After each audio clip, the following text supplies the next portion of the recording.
Hey everybody, my name is Steve, one of the performance coaches. You know the drill at SSP. We spent a whole series talking about explosive agility, and I thank you guys for tuning in and leaving comments and sharing that. We're going to kind of change it now and go off the grid a little bit, and we're going to focus on single leg work today. What do I mean by single leg work? Well, this whole conversation started this morning actually when I had a football player come in on his first session. And he came in and I asked him a couple questions where he's starting. I said, hey, how much do you squat? Like most you've ever done, back squat, how much? Guy says 500 plus pounds. Impressive number.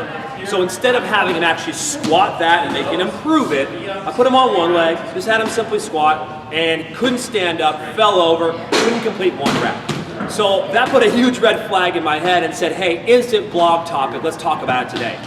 Because how important is single leg work? We do a ton of it here, and we get questions all the time. Why do so much single leg work here? I want to squat, I want to squat. Don't get me wrong, we do tons of squatting on two legs, back squat, front squat, deadlift. A lot of it. And it's important for sport because we need to develop that max power and max strength.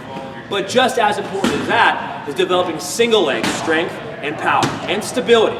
Because if you think about sport, let's take somebody running a 40-yard dash or running a 5-10-5. How much of that time is spent on two legs versus one leg? You can make the argument that a lot of it is on one leg, possibly more than two, right? You watch somebody play soccer, lacrosse, go play their sport, a lot of that cutting and juking and shuffling and jumping and diving is done off of one leg, not always off of two. But so often in training, our focus is what? Two legs. We're doing squat jumps, we're doing box jumps, we're doing broad jumps, it's all off of two legs. Or we're squatting, we're back squatting, front squatting, that's all that we do. We need to put just as much focus on one leg as two. So for somebody like my football buddy who came in today, his whole first focus is going to be single leg work. Because I know he's strong on two, I need to get him strong on one. And here's the thing, the stronger he gets on one, the stronger he's going to be on two, right? So a lot of it starts with that whole balance, okay? So I'm going to go ahead and bring in Josh, and we're going to talk about how do we get better, stronger, more stable on one leg. So three things that we're going to focus on with Josh real quick, and this is stuff that you guys can take home and use, is single leg stability, and then we'll go single leg power, and then single leg strength. Notice all three go together and all kind of intertwine. But we want to talk about the balance part of it first. So we've talked about a two-legged base position, right? Multi-directional base. We spent a whole series talking about that pretty much.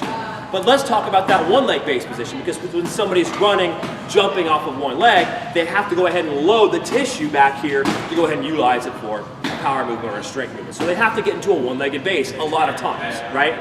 So we're going to have Josh work on that. So facing you guys, he's going to get down on his right leg. He's going to drop into a one-legged base position. So nice tall chest. I'm going to make sure he's flat through here, right? And he's working right here. Left foot is next to the right leg. So it basically looks like he's on two legs, but he's not. He's hovering off the ground here. All right, so I'm going to go ahead and relax for a little bit. So that's pretty good. Let's look from the side view just so you can see where his hips are located. So he's going to face me, sink back down. His butt is back, straight line, shoulder, knee, toe, right? So his knee's not jetting forward, okay? So go ahead and relax. I want him to look at the camera one more time, and we're going to talk about the stability part of this. So drop back down, Josh. We're going to focus on this right leg, okay? So he's doing great because the knee is underneath his hip. This knee is controlled by this glute on this side. So when this glute is firing like it is, it keeps his knee out. Go and let your knee fall in, Josh. He lets his knee fall in, and he loses balance. Do a couple more like that. Go ahead and relax. So how often do we see that? All the time, right? Especially with new athletes who haven't trained before, especially with us. We'll see that knee just cave in without any control. Football buddy this morning, caving in, no control. Why? Because this glute has very poor control over that knee. So we need to get strong. This is one way to do it. Now I can throw a mini band around his knees, which will help that glute fire. But just simply having Josh as a new client, drop back down for me, Josh.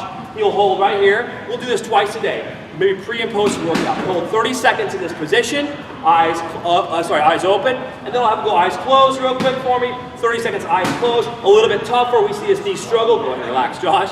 We see that knee struggle, right? Closes the eyes, loses his surroundings. Knee has to struggle a little bit more, and that glute's having to work a lot. So the whole purpose of that is just improving that single leg base position and that glute control.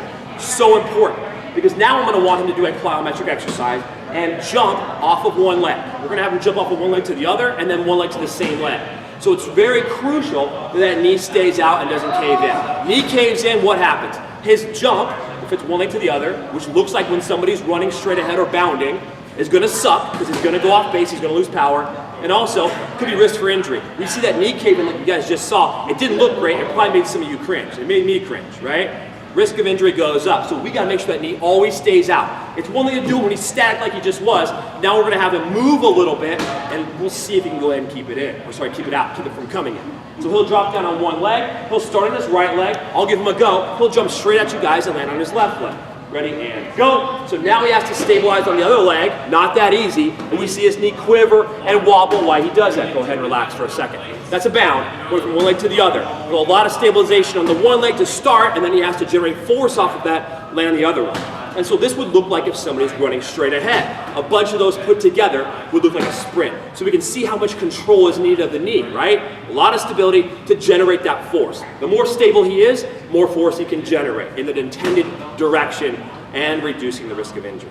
So now he'll do the same general idea, but we're gonna have him jump straight in the air and land on the same leg. So we're looking for triple extension of that hip over there, and this requires a lot of knee control because he's landing on this leg. This leg will never touch the ground. Arms back, chest tall, and go. He jumps and then lands and has to work on stabilizing that knee. We see a lot of it. Go and relax. Let's have him turn and face me and do one more time, and we're gonna watch how he loads his hips, because a lot of athletes, when they land on one leg or two, will have that knee shoot forward. They'll load their knee, not their hip and their back, especially on that one leg. We want to reduce the stress on the knee. It should go through the hip and glute. So he'll start low. I'll say go. He'll jump and land the right leg. Go straight up, land it, hold it right there. Good. We can see, go and relax. We can see he loads through the hip and glute. He stabilizes that knee. Not easy, and it's taken him a long time to get to that point, right? Through training, to where that knee is stable and he loads through the hip and glute. So we've worked on stability, just holding a base position, and now we've worked on power. But notice, stability is constantly reinforced the whole time. He's starting low, he's having to hold it, he's jumping and landing low and having to hold it. So for Josh, probably something like 3 sets of anywhere from 3 to 5 reps, having him hold it to start with and hold it when he lands. Good 2-second holds to reinforce that stability. And then like I said, we're looking for triple extension and loading through the glute, and then obviously controlling the knee. So that's a way to work on that single leg power. So lastly, we'll talk about how to work on just single leg strength and how to progress that. So we'll have him do a single leg squat. This is what we had our buddy do this morning, our football player this morning. This is what we had him do for a simple test, and he couldn't complete one of these. So let's keep that in mind. He'll get near a box. The adjustable, we can adjust the box based on height and strength levels, and we can progress him to a lower box, but we'll start him here so he can conduct these reps and do these reps properly with good stability. So he'll balance on his right leg. He'll just very slowly go down, getting his butt back. He's going to make sure his left foot's not touching his right, so he's got to take his foot off the ground. There we go. And stand back up. Let's do one more, and then we'll look at him from the other side. Go ahead and do one more. Watch the control of that knee. It's not easy. You can see him struggle. Go ahead and relax. Let's really quick put him on this side, so we'll just take the camera over here. We'll look at him from the side now. Make sure he's getting his hips back, and he's balancing, controlling his body. Good, do one more. Knee wants to fall, we can see it. He's struggling with it, but he's doing really well. And then relax. Perfect. So that's where we'd start, just dealing with his body weight. Because, okay, I don't care if he can do 500 pounds with 2 legs. When he's doing 1 leg, he can't do his own body weight, right? So we'd start body weight, slow tempo. Put a lot of time under tension so that he builds that motor pattern.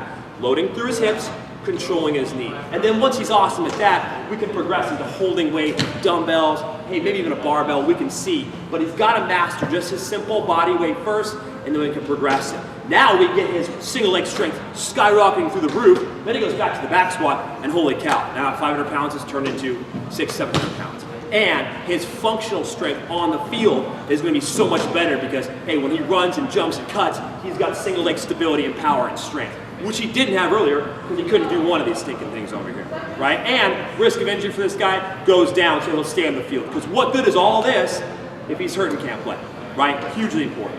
All right, great. Thanks, Josh. Thanks for tuning in, guys. Tune in tomorrow. We got more for you. We're out.